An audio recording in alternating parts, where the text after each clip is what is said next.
Hola a todos y todas, sean bienvenidos a una nueva emisión de su podcast En órbita. De antemano y como suele ser habitual, quiero agradecer rápidamente a todas aquellas personas que se han seguido vinculando a través de los diferentes canales donde se emite el contenido y ahora donde se comparten contenidos.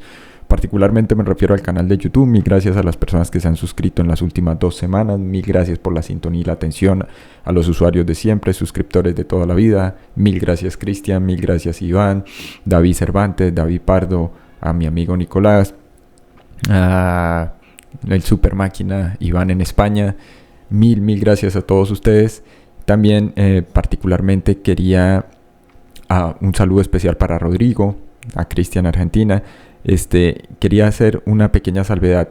Antes de entrar en tema, mis queridos podescuchas, quiero rápidamente recordarles que en este momento disponemos de en suma 3-4 herramientas diferentes, aunque todas están emparentadas.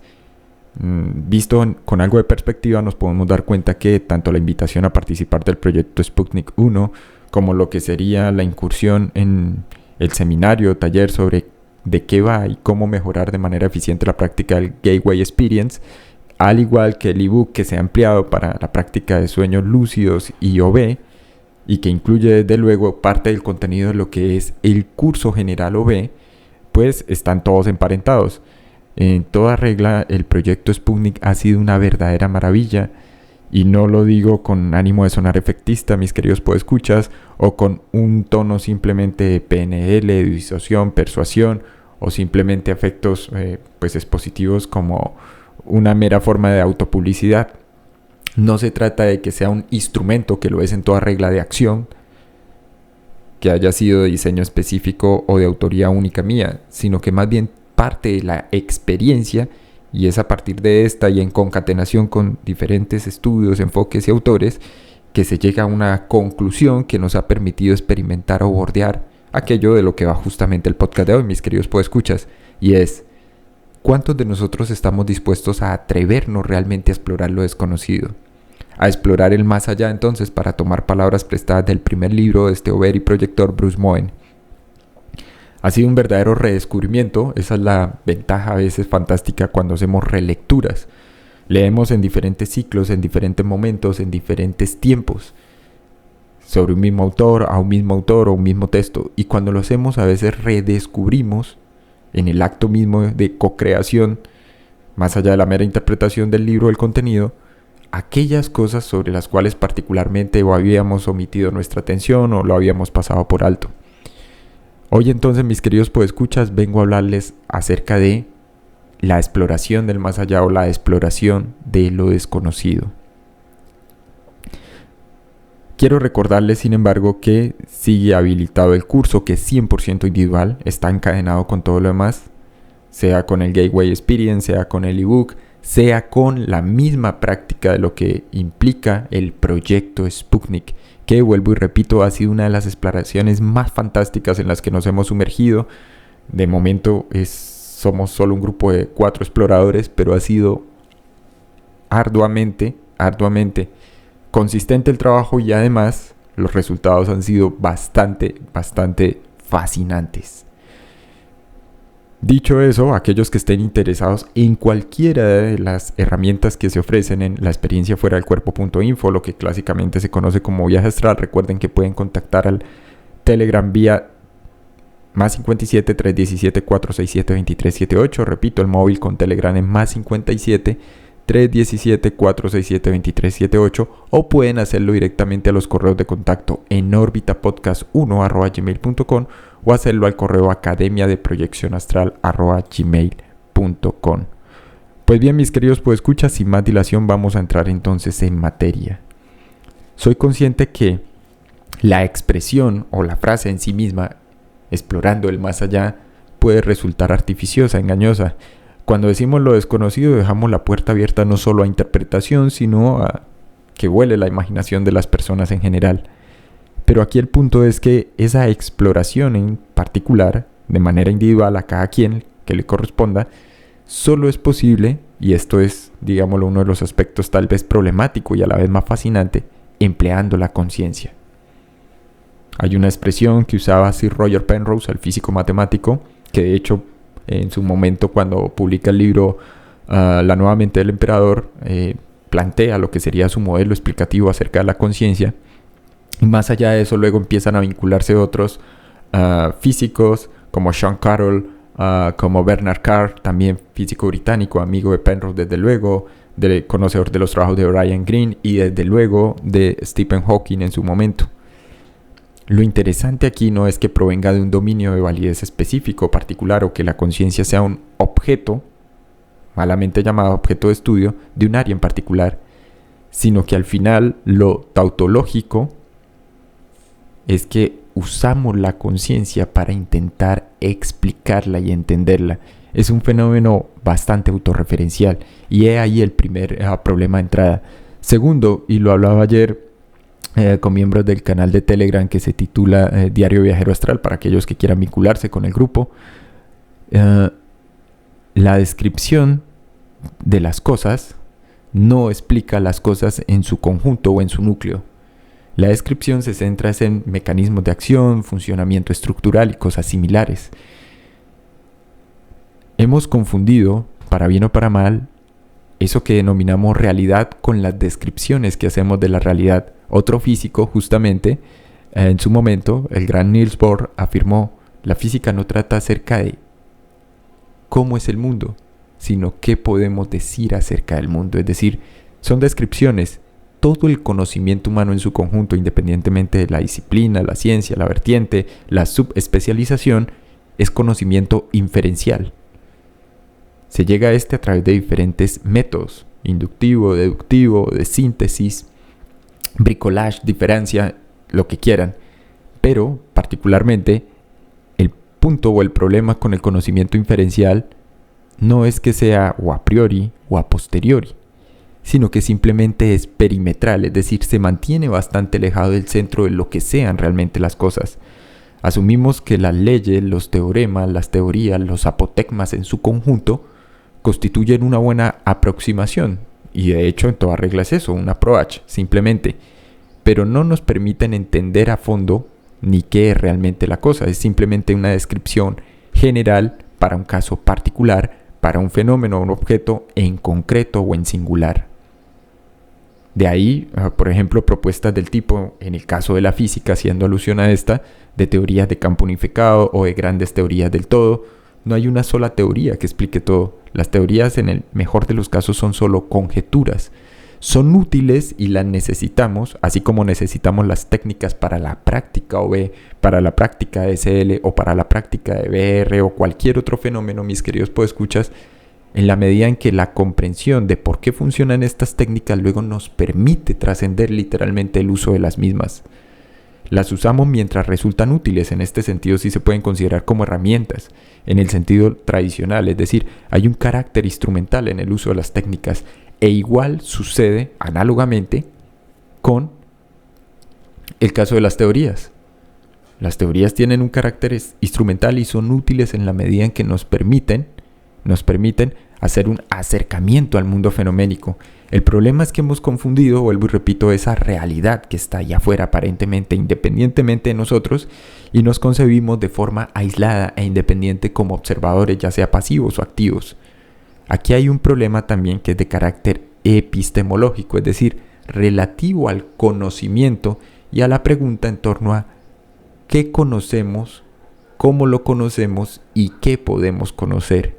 Y según se posicione cada individuo, cada grupo particular, cada ciencia o cada disciplina, entonces nos encontraremos con posturas más o menos o ambivalentes o ambiguas. Confiamos en que la realidad es tal cual como la vemos porque así nos lo informan nuestros sentidos, el cerebro, la percepción natural, algo que se conoce como consenso intersubjetivo. Sin embargo, cuando decimos más allá o desconocido, automáticamente nuestra mente tiende a trasladarnos o a llevarnos a confines, lo que quiera que eso signifique, a aquello que está más allá del espacio físico perceptual, o incluso a aquello donde se produce un vuelo ardiente de la imaginación.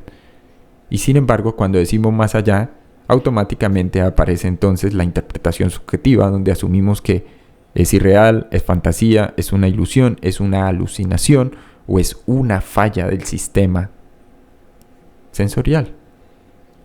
o neurosensorial, cuando la realidad es que no sabemos cómo es. La realidad, mis queridos podescuchas, simplemente es algo que se nos presenta, es una representación, una reconstrucción que hace el cerebro humano. Y esto lo dicen la mayoría de neurólogos, de neurocientíficos, de psicólogos cognitivos y personas formadas en otros campos. Sin embargo, debido a que es una representación o una construcción parcial, específica, para nosotros como especie, no implica que sea así, y más aún, las normas, leyes, modelos explicativos, teoremas, teorías y apotegmas e hipótesis de trabajo en su conjunto sobre lo que intentamos describir cuando decimos realidad y hacemos la distinción de realidad física, otros hablan de realidades en plural y dicen mundos en plural espirituales, etc. Es simplemente porque hay no solo un bagaje, sino también hay todo un abolengo negativo, si se quiere, en términos de una carga cultural impuesta y heredada por ya más de 100, 200 años, en la cual siempre tendemos a dividir el mundo en dos cosas: un sujeto que observa y un fenómeno u un objeto que es observado. Un mundo que está hecho o constituido de materia y es material en apariencia, y un mundo que es, en el mejor de los casos, inaccesible o inmaterial o espiritual. Personas materiales y mundanas, personas espirituales y con aspiraciones elevadas, como quiera que sea, y al margen de esa interpretación de carácter dual sobre la naturaleza última de la realidad, pues el punto es que al final tendríamos que volver sobre nuestros pasos y emplear justamente lo que quiera que sea la conciencia para adentrarnos y sumergirnos y llegar al núcleo mismo. Pero hacer esto implica impulsarnos más allá de aquello que creemos ser y de nuestras consideraciones generales sobre las cosas. Hay algo fascinante en cosmología y astrofísica que es el famoso principio antrópico, que dicho de forma simplificada más o menos implica que, y hay diferentes variaciones o interpretaciones de dicho principio, el universo y todos los fenómenos contenidos en este deben ser más o menos como los describimos, pues de lo contrario no habría ninguna otra, especie inteligente que nos indicase cómo es este allá afuera. En suma, el principio antrópico lo que implica, desde luego, al margen de la evidente antropologización del mundo y las cosas, es que no solo nos consideramos una especie inteligente respecto a otras, que es una presunción, sino que además partimos del supuesto de que las leyes diseñadas, formuladas y emparentadas con diferentes fenómenos y sus procesos describen realmente qué son esos fenómenos y procesos, cuando al final son conjeturas. ¿De qué va todo esto entonces, mis queridos podescuchas, y cómo hacer esa exploración? Cuando pensamos en posturas a propósito de fundamentos epistemológicos como idealismo, materialismo y las diferentes interpretaciones que hay en el caso del idealismo y las diferentes interpretaciones que hay en el caso del materialismo, dialéctico, histórico, por nombrar de este último alguno de los casos más representativos, automáticamente cada individuo fija una posición particular. No podría ser de otra forma. Esto sirve como un andamiaje y como un soporte o un mecanismo de seguridad para sus propias explicaciones, para sus propias consideraciones y para su propia interpretación de lo que sea el mundo. En ese orden, asumimos ciertas convicciones como propias y renunciamos a otras convicciones como impropias, inadecuadas o no ciertas dentro del esquema general y dentro del dominio de validez al cual nos hemos vinculado.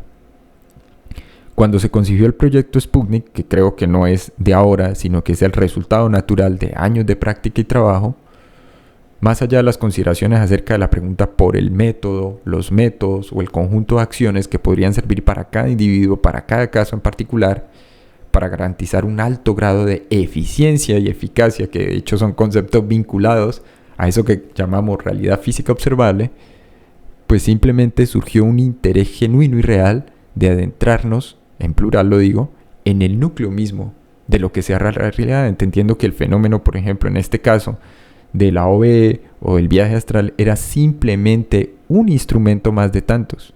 Cuando decimos idealismo, automáticamente pensamos en cosas como meditación, introspección, insight, pero si vamos un poco más allá de eso, lo que queda es bastante difícil de describir, de encapsular en el lenguaje natural. que de hecho está diseñado a efectos prácticos y expositivos para comunicar. Hay básicamente dos tipos de lenguaje. Y aquí no voy a entrar en disquisiciones de carácter filológico, semiológico ni similar. El lenguaje tiene una función técnica y una función comunicativa. La función comunicativa es la descripción del mundo y las cosas del mundo y lo que nos pasa, estados internos y estados externos. Y la función técnica está relacionada o emparentada con lo propio del quehacer científico en sus diferentes vertientes, ramas, disciplinas y especialidades. Sin embargo, todo eso se enmarca dentro de lo que sería la naturaleza misma de las cosas, que asumimos que está delimitada por el tiempo y el espacio. Esto rápidamente nos lleva a asumir entonces que entre más nos adentramos en la madriguera del conejo, pareciera no tener fin o no saber hacia dónde nos conduce realmente. Porque fuera del ámbito general de las cosas no hay una explicación suficientemente lograda o desarrollada. Y el punto aquí es lo que hacemos con nuestras experiencias. No experiencias internas ya, porque volvemos al punto inicial. Si dejamos a un lado las distinciones de sujeto, objeto, mundo externo, mundo interno, entonces lo que queda es una amalgama de estas cosas. Y nos costaría, claro, establecer límites. Cuando nos adentramos en la práctica del phasing y luego particularmente de 3 instrucciones concretas del workbook de trabajo del Gateway Process, nos encontramos primero más allá de esa aparente barrera o muro que pareciera dividir dos cosas o separarlas, que en este caso es tiempo-espacio o el marco espacio-temporal. Nos topamos no solo con la incredulidad, las dudas, sino con el aspecto más racional del psiquismo humano. Y entendimos entonces también que no había algo así como estados internos o entidades mentales separadas unas de otras. ¿A qué me refiero? Expresiones del tipo subconsciente, inconsciente para derivar o referir entidades mentales que ocupaban un espacio dentro de la mente. Para aquellas personas formadas en campos como la psicología clínica, la psiquiatría, rápidamente reconocerán que se trata de un error o una confusión de carácter histórico y sociológico que corresponde a un periodo particular dentro de una escuela de pensamiento específico que influyó fuertemente, tanto en lo que es la psicología hoy en día del siglo XXI como en la psiquiatría. Y se trata de Sigmund Freud y el psicoanálisis como una escuela particular. En sus escritos intermedios, Freud estaba tratando de construir o crear básicamente una teoría del funcionamiento mental que fuese mecanicista, que era de hecho la doctrina imperante en la época. ¿Qué quiere decir eso? Subconsciente e inconsciente no son estructuras per se independientes, ajenas o que dividan la mente humana, porque derivan automáticamente a estados específicos o a formas de lo que sea la conciencia. Y el punto es que hoy, incluso en el siglo XXI, aún seguimos batallando todos con lo que ésta sea. La mayoría de individuos, y esto va más allá de la conciencia reflexiva o autoconciencia, tenemos experiencias conscientes. Somos testigos funcionales de las cosas que ocurren. Y porque ocurren y podemos volcar nuestros pensamientos sobre estas, es decir, reflexionar sobre las mismas, es que asumimos la conciencia como una propiedad intrínsecamente humana. Aparentemente la conciencia entonces implica, al margen de su carácter ubicuo o infinito, que ésta puede, y de hecho lo hace, modificarse a infinitas variedades de experiencias. Y estas diferentes variedades de experiencias entonces son lo que llamamos muerte, la vida misma en su conjunto, mis queridos podescuchas, y dentro de la vida misma, fenómenos que permiten romper la barrera de la distinción. Por ejemplo, en ámbitos como sería el de la muerte física y la vida, o existencia física. Me refiero a particularmente la experiencia fuera del cuerpo, o el clásico viaje astral. Pero también podemos ahí incluir otro tipo de experiencias que experimenta esta conciencia, como pueden ser el sueño lúcido, los sueños precognitivos y la visión remota. A la luz de un observador individual se trataría de fenómenos independientes, Y de hecho así es como los experimentamos. Aquellos que han tenido sueños lúcidos, pero que también han tenido alguna experiencia extracorpórea, podrán informar prácticamente no solo que se trata de sensaciones diferentes, sino que en toda regla son dos fenómenos distintos. Y a efectos prácticos así es como se experimenta, de forma aislada, separada e independiente un fenómeno del otro. Sin embargo, hay un núcleo común o una raíz, que sigue siendo la conciencia.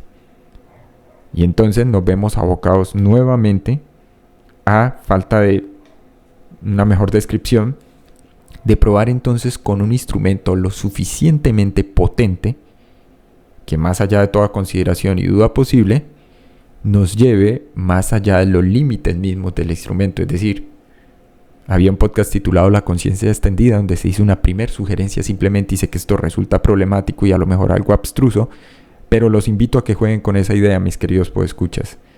Y sea esta la ocasión para invitar a todos aquellos que deseen explorar tan a fondo como les sea posible y a experimentar, que se vinculen al proyecto Sputnik. Cada especie, incluyéndonos, la especie humana, tiene su propio ancho de banda de experiencias, en plural. Nuestras interpretaciones, a veces que catalogamos erróneamente como experiencias materiales o experiencias de carácter solo espiritual, tienen que ver con el hecho de nuestra naturaleza también teleológica, es decir, tendemos hacia fines, y esos fines se vinculan con la búsqueda de certezas, de propósito, y más aún de una, para decirlo en términos filosóficos, causa causorum, o de la causa primera o de la raíz, que es básicamente lo que se está intentando aquí con el proyecto Sputnik. Los resultados en un periodo de tiempo inferior a 2 semanas, en términos de tiempo, a propósito del tiempo, mis queridos podescuchar, han sido descomunales, bestiales. Entonces los invito a que se sumen. Hay 2 formas de llegar allí, ya lo comenté. Tenemos el Facing, para aquellos que no lo sepan lo pueden conocer, practicar. Tenemos el Gateway Experience, o tenemos las bases, que puede ser a través de, si lo quieren ver en esos términos, de un curso no hiper acelerado, pero sí comprimido, acelerado, con bases o fundamentos que nos permitirían llegar a ese punto, a ese mood específico que necesitamos para dar el siguiente paso o salto. Mil gracias a todos por escuchar. Recuerden que sigue habilitado el curso, que es 100% individual, con horarios muy flexibles. Pueden escribir a enorbitapodcast1@gmail.com o hacerlo a academiadeproyeccionastral@gmail.com o contactar al móvil vía Telegram +57 317 467 2378. Mil gracias a todos por escuchar y nos veremos en una próxima emisión.